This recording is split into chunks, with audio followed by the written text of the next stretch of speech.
Assalamualaikum warahmatullahi wabarakatuh. Bagaimana nih kabarnya adik-adik? Saya harap semuanya dalam keadaan sehat ya. Tentu saja bersama saya, Salwa Salsabila Mudian dalam program Smart School, Generasi Smart Berkarakter Cerdas Ki.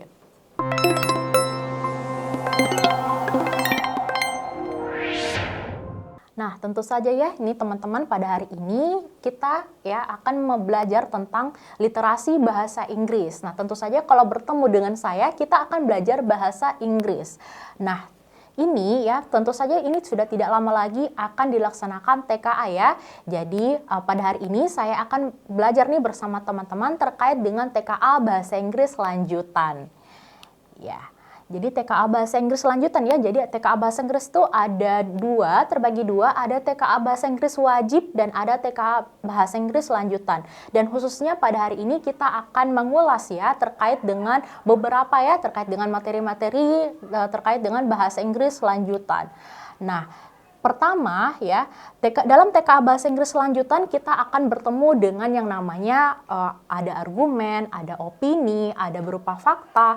Nah, kemudian argumen-argumen atau fakta atau opini itu kemudian dibentuk dalam suatu teks. Ya, ada beberapa teks, ada discussion text dan ada juga hortatory exposition.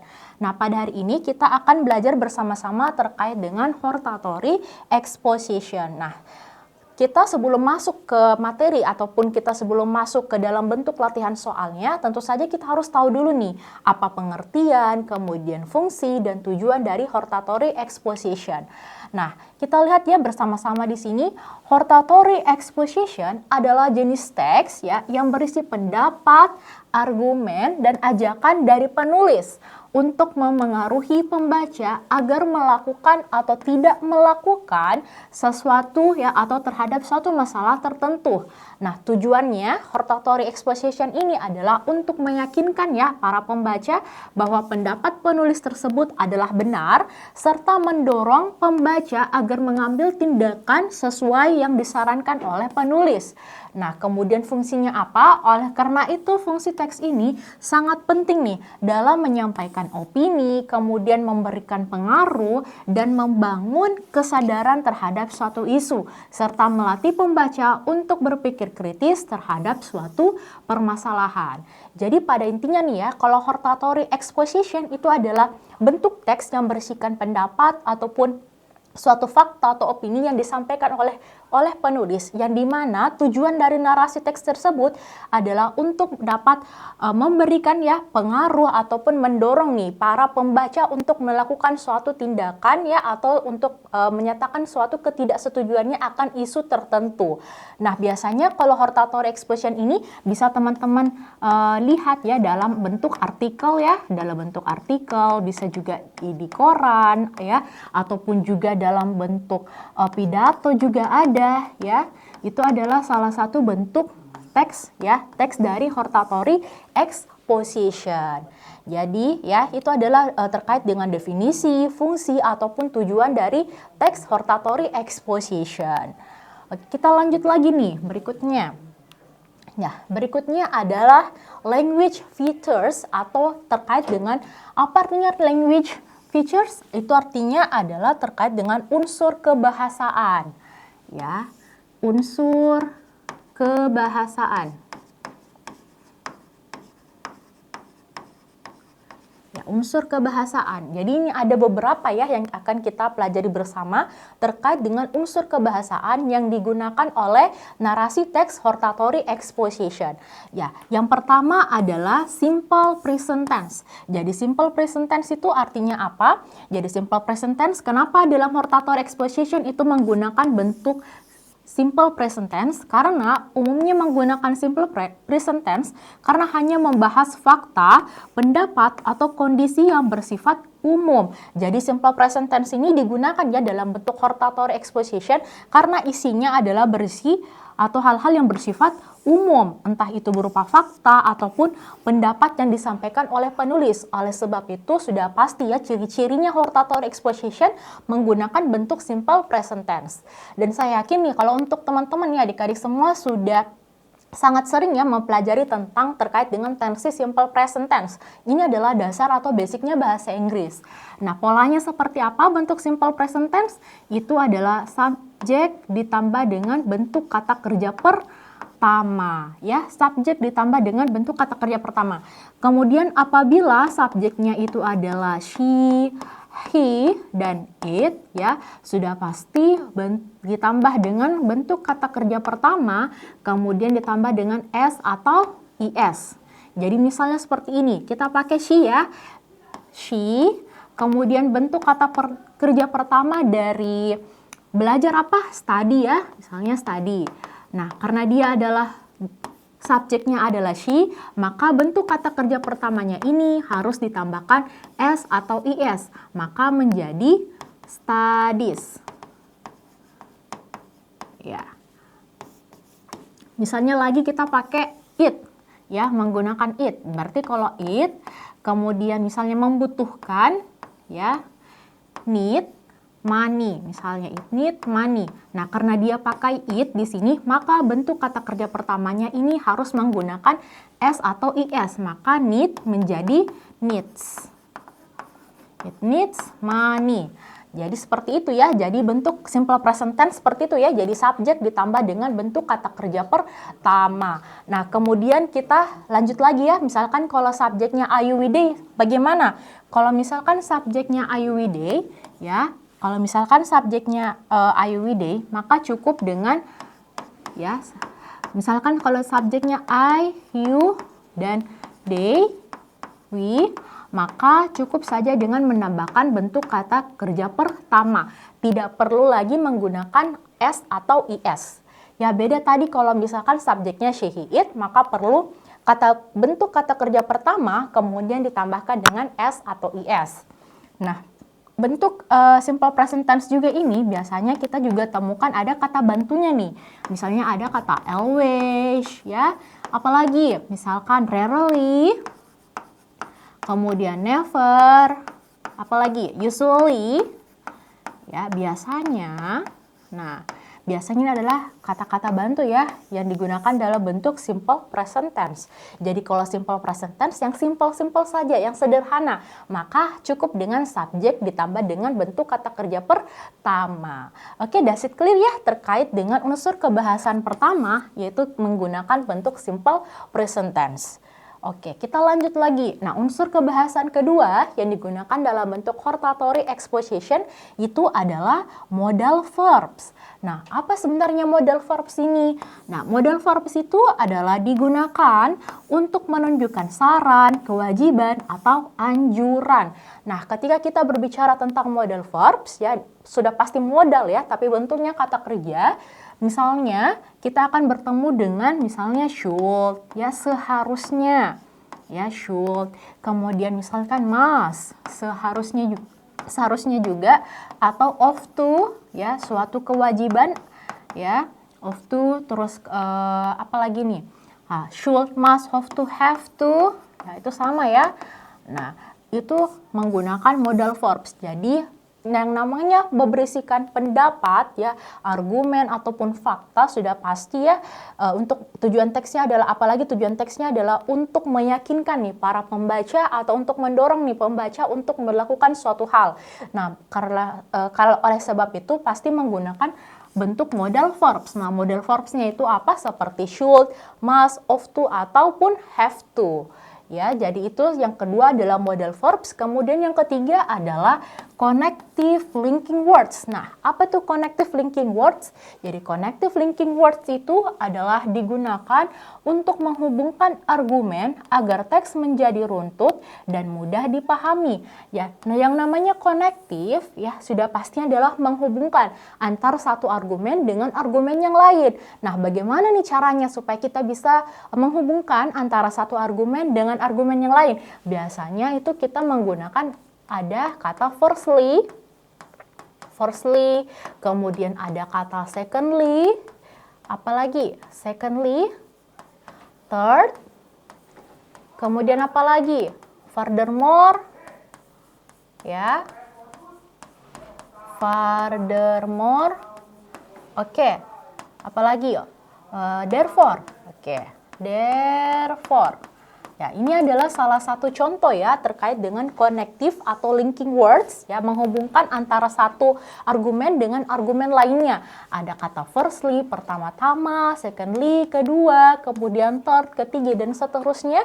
Kemudian ada kata furthermore, lebih lanjut lagi. Ada juga artinya therefore, yang artinya adalah oleh karena itu. Nah, jadi hortatory exposition itu ada sudah pasti ya ciri-ciri kebahasaannya menggunakan bentuk simple present tense ya, di mana hal ini pendapatnya yang dikemukakan itu juga bersifat kondisi yang bersifat umum. Kemudian juga ada modal verbs yang dimana digunakan untuk menunjukkan syarat, kewajiban atau anjuran. Contohnya seperti should, must, ought to, dan have to. Kemudian untuk menghubungkan nih antara satu argumen dengan argumen lainnya ya, kita pakai menggunakan firstly, secondly, third, furthermore, atau therefore ya. Oke, kita lanjut lagi nih, unsur kebahasaan yang lain. Ya.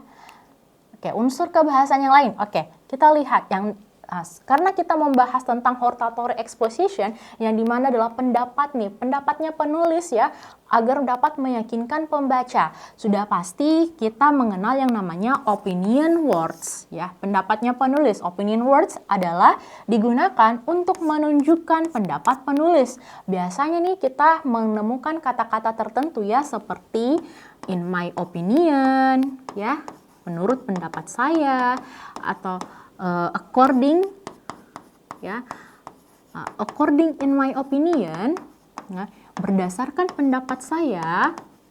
Nah, terus apa lagi? Biasanya I think, saya pikir ya. Apalagi contohnya? I believe ya. Oke, ini adalah bentuk-bentuk atau contoh terkait dengan opinion words. Jadi kalau kalian menemukan teks hortatory exposition, kemudian ada kata I believe, in my opinion, according in my opinion, dan I think, sudah pasti itu dalam bentuk narasi teks atau jenis teks yang berkaitan dengan hortatory exposition. Jadi ada opinion words-nya ya. Jadi ada kata-kata yang menunjukkan pendapat penulis.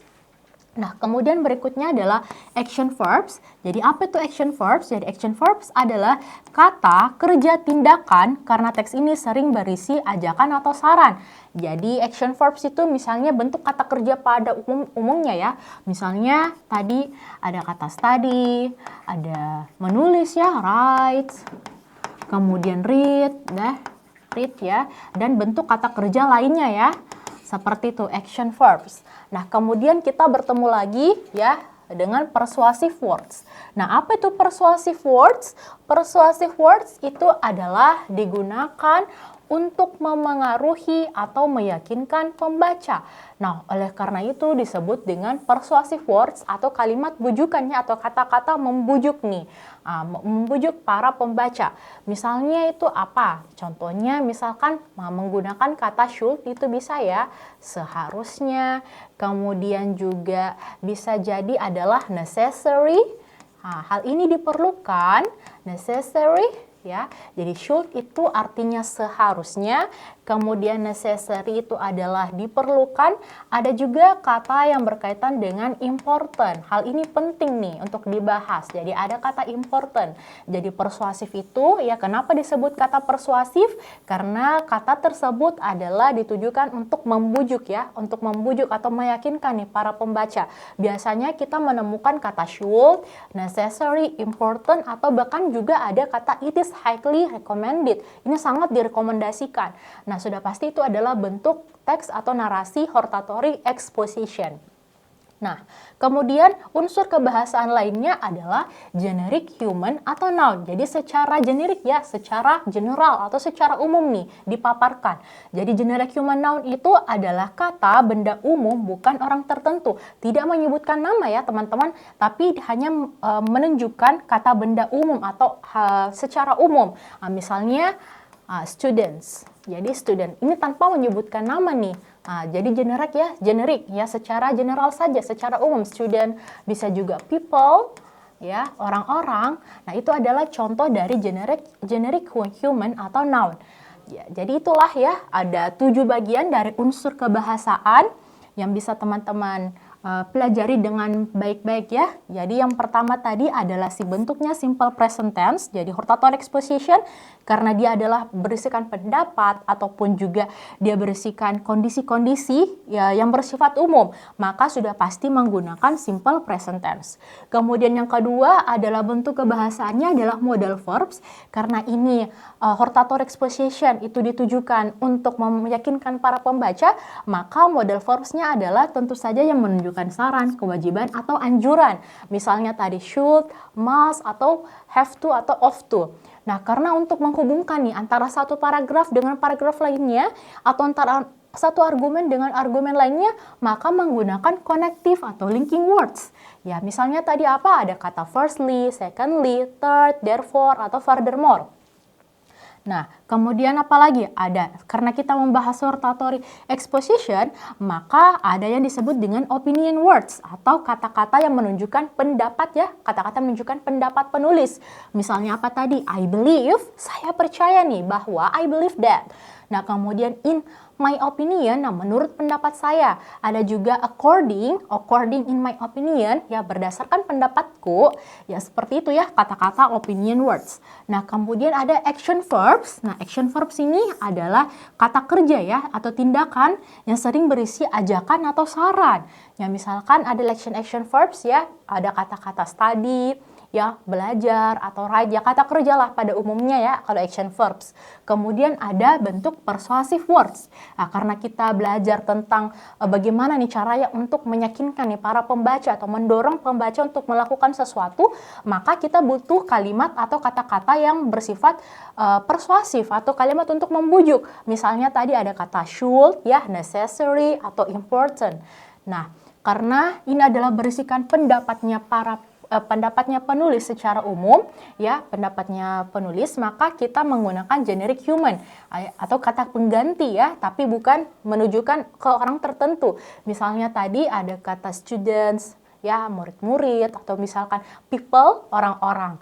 Jadi itu adalah 7 bagian ya dari unsur kebahasaan dalam narasi teks hortatory exposition. Nah, kemudian ternyata di dalam bentuk teks atau narasi hortatory exposition, kita bisa menemukan yang namanya ini ya, structure atau bagian-bagian dari teks. Ya, bagian-bagian dari teksnya. Ya, oke, yang pertama itu adalah tesis. Apa itu tesis? Tesis itu merupakan pengenalan topik ya, pengenalan topik yang disertakan dengan pendapat utama penulis ya terhadap suatu masalah dan memberikan pernyataan apakah ia setuju atau tidak, atau menyatakan tentang apa yang seharusnya terjadi atau tidak terjadi. Nah, kalau intinya pada tesis itu adalah terkait dengan pengenalan topik ya, pengenalan topik yang dianjurkan oleh penulis atau pendapat utama penulis juga terkait isu tertentu. Nah, kemudian yang kedua itu adalah argumen.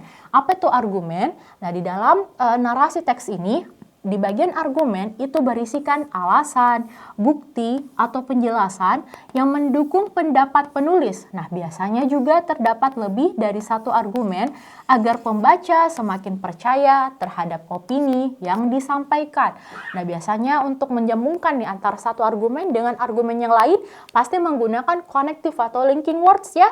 Kayak tadi apa? Firstly, secondly, third, kemudian fourth. Juga misalkan kalau ada 4 argumen, nah, kemudian juga ada furthermore, lebih lanjut lagi, atau biasa juga ada kata besides that. Selain itu, ada juga kata-kata yang berhubungan dengan therefore ya, oleh karena itu atau oleh sebab itu. Nah, jadi yang pertama adalah tesis. Tesis itu adalah pengenalan topik beserta dengan pendapat utama penulis ya, yang berisikan ketidaksetujuannya atau tentang apa yang seharusnya dilakukan atau tidak seharusnya untuk dilakukan. Kemudian yang kedua adalah argumen, yang berisikan alasan-alasan atau bukti-bukti untuk memperkuat pendapat utamanya yang tadi. Nah, kemudian yang ketiga itu adalah terkait dengan recommendation. Biasanya ini adalah berupa kesimpulan ya, berupa kesimpulan ataupun saran, ajakan atau tindakan nih yang sebaiknya dilakukan oleh pembaca berdasarkan argumen yang telah disajikan sebelumnya. Jadi itu adalah tiga bagian atau structure nih terkait dengan hortatory exposition. Jadi kalau tesis ya pasti itu adalah pengenalan topik ya beserta dengan isu yang ingin disampaikan atau pendapat utama nih penulis terhadap sesuatu hal tertentu. Nah, kemudian kedua, untuk memperkuat argumen penulis di pendapat utama yang tadi tentunya membutuhkan bukti-bukti atau fakta-fakta yang lain ya atau opininya yang lain. Maka itu disebut dengan bagian argumen. Nah, untuk memberikan kesimpulan atau memberikan saran, anjuran, nah itu biasanya ada di akhir paragraf nih yang berisikan recommendation ya atau saran atau anjuran dari penulis. Jadi itu adalah bagian dari structure ya, dari structure hortatory exposition. Oke, kita lanjut lagi. Nah, jadi ini adalah contoh ya, contoh dari teks hortatory exposition. Jadi ini ada satu isu ya yang diutarakan, kemudian ada 3 paragraf. Nah, di sini kita akan melihatnya bersama-sama menentukan yang mana tesis, yang mana argumen, dan yang mana recommendation. Ya, oke, kita lihat ya di paragraf pertama. Di paragraf pertama kita lihat, nowadays students spend too much time playing online games. Jadi sekarang ini ya, banyak nih siswa menghabiskan banyak waktu untuk bermain online games. Oke, apa artinya spend? Spend itu artinya adalah menghabiskan.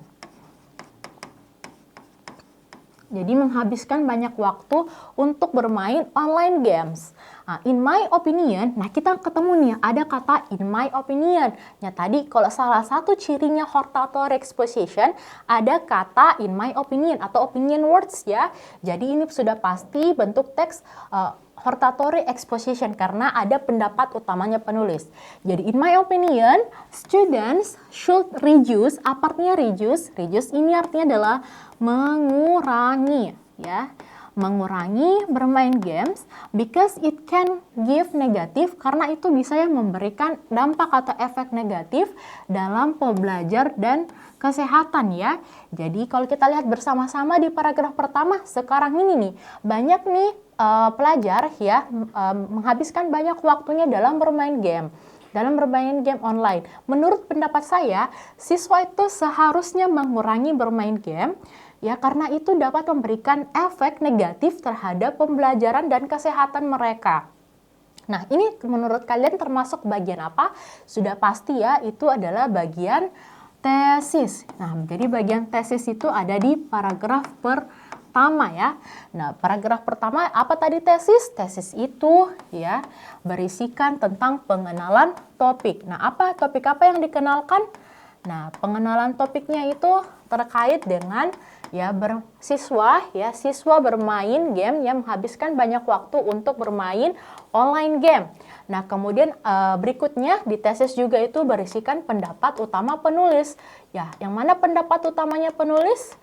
Pendapat utama penulis. Ya, yang mana itu pendapat utamanya? In my opinion, menurut pendapatku, students should reduce playing games. Jadi siswa itu seharusnya ya mengurangi bermain game karena itu dapat memberikan efek negatif dalam pembelajaran ya dan kesehatan mereka. Oke, kita lihat lagi argumen. Argumen itu biasanya setelah paragraf pertama, otomatis paragraf kedua dan seterusnya ya.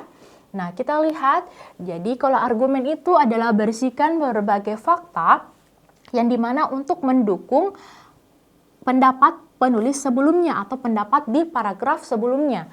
Jadi kita bisa lihat playing online di paragraf kedua ya, playing online games for many hours. Jadi bermain game dalam waktu berjam-jam nih dapat menyebabkan students menjadi malas untuk belajar. Besides that, selain itu students might sleep late at night. Oke, apa artinya late at night? Late at night itu artinya adalah begadang.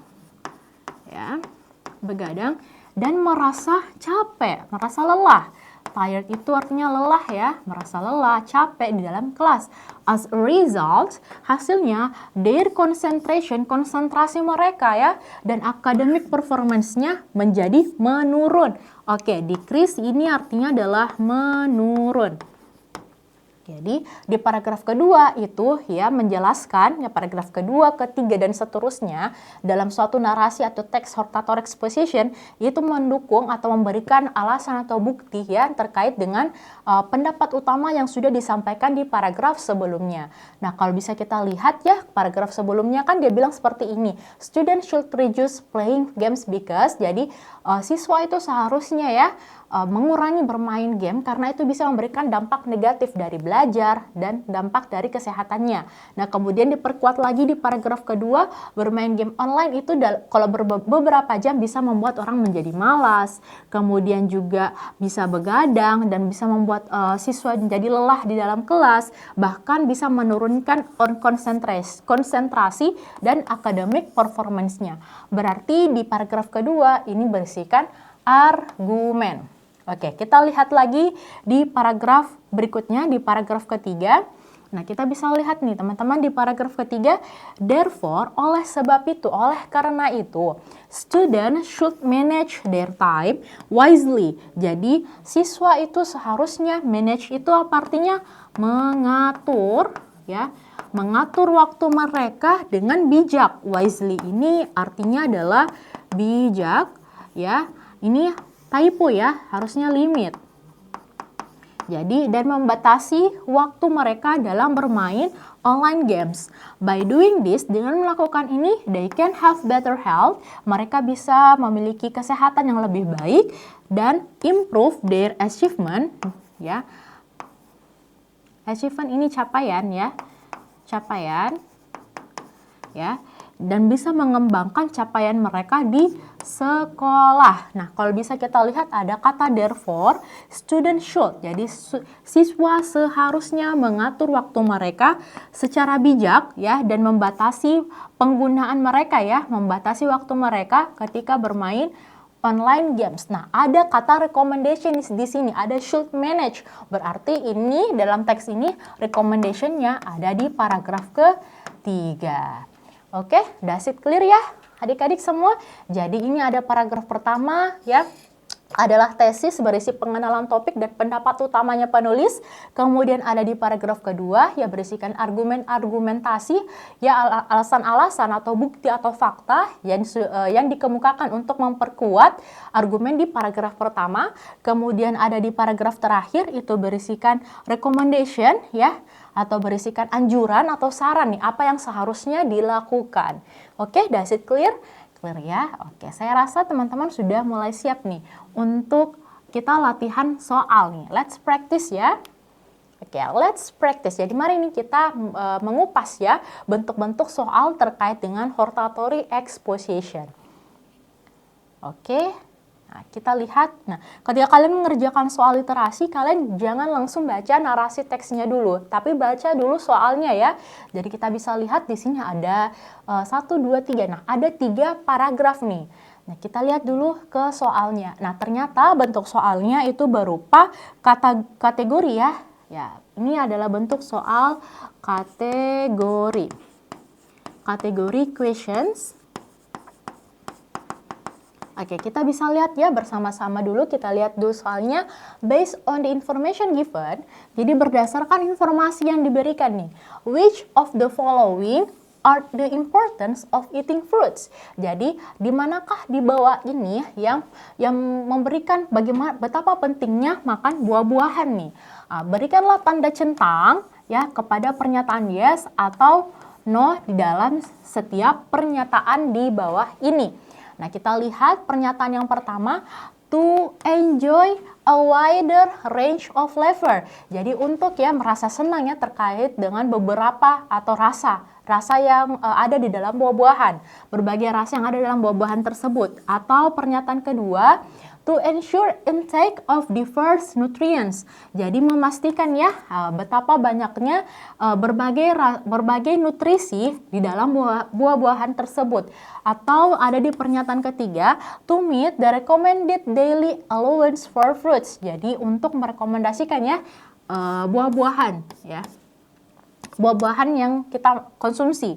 Kemudian pernyataan keempat, to avoid, jadi untuk menghindari ini mengkonsumsi buah-buahan secara monoton ketika dalam proses diet. Nah, jadi dari pernyataan pertama, kedua, ketiga, dan keempat ini kita harus hubungkan ya, apakah ada yang masuk ke dalam paragraf atau narasi teks yang tadi, kemudian kita harus melihat yang mana nih dari pernyataan-pernyataan ini yang masuk ke dalam paragraf. Jadi kalau misalkan ada yang termasuk, kita centangkan yes, kalau tidak, maka kita centangkannya no. Jadi kita harus kembali lagi ke paragrafnya. Jadi kalau kalimat pertama, jadi dia menjelaskan tentang kalau buah-buahan itu berisikan berbagai rasa ya, berbagai rasa ya, memberikan berbagai rasa atau flavor.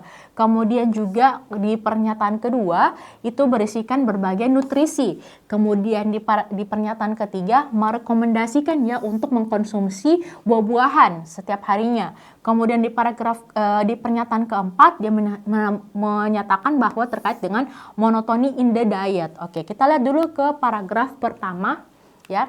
Paragraf pertama, eating fruits regularly is essential for maintaining good health and preventing various diseases. Jadi makan buah-buahan itu kalau kita biasanya ya makan buah-buahan atau memiliki kebiasaan makan buah-buahan itu tentu saja untuk menjaga ya good health, menjaga kesehatan dan preventing various diseases. Jadi mencegah berbagai penyakit. Jadi various disease ini artinya adalah berbagai penyakit. It is penyakit ya. It is a simple yet powerful habit, dan ini adalah kegiatan yang sangat sederhana ya, tapi memiliki powerful atau kebiasaan yang sangat powerful, yang dimana that can significantly improve one well-being. Jadi pendapat utamanya ya dari hortatory exposition ini bahwa kalau makan buah-buahan itu ya, kebiasaan makan buah-buahan itu sangat penting ya untuk menjaga kesehatan dan mencegah dari berbagai penyakit.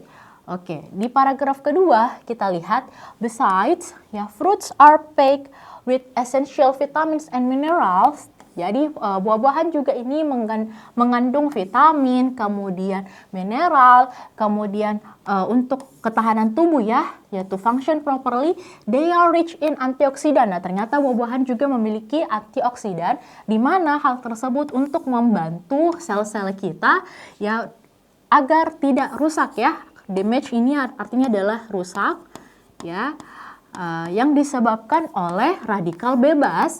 Moreover, ya buah-buahan juga are a great source of fiber. Jadi ini artinya adalah serat.